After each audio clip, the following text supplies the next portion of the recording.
இன்னைக்கு பிடுங்கப்பட்டிருக்கு. குறிப்பா மார்வாடிகள் ஆகட்டும், வடக்கன்ஸ் ஆகட்டும், அதிகமான அளவுல இங்க தமிழ்நாட்டுல குடியேறி நம்முடைய நிலங்களை எல்லாத்தையும் வாங்கிட்டாங்க.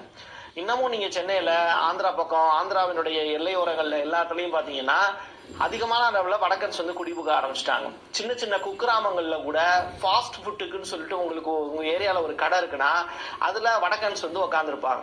அது அவங்க உழைக்கிறதுக்காக வர்றாங்க, அது அவங்கள நம்ம தப்பு சொல்லல. ஆனா நாளை பின்ன அவங்க அந்த இடத்துல இடம் வாங்கும் போது நம்முடைய தமிழர்களுக்கான இடங்கள் அப்படிங்கிறது, உரிமைகள்ங்கிறது மறுக்கப்படும். நாளைக்கு தமிழர்களே அந்த இடத்துல வாழ்றதுக்கு வழி இல்லாம வேற இடத்தை நோக்கி ஓடுவதற்கான வாய்ப்பு ஏற்படும். எப்படி பாலஸ்தீன மக்கள் தங்களுடைய வறுமையின் காரணமாக விளைச்சல் இல்லாத நேரங்கள்ல 1910 இருந்து 1940 வரைக்கும் தான் அதிகமான நிலங்கள் பாலஸ்தீன மக்கள் வித்தாங்க இடத்தை. அந்த டயத்துல இஸ்ரேல்காரங்க அதிகமான அளவுல அந்த நிலத்தை வாங்கினாங்க. டோட்டலா இஸ்ரேலுங்கிற ஒரு நாடு 1948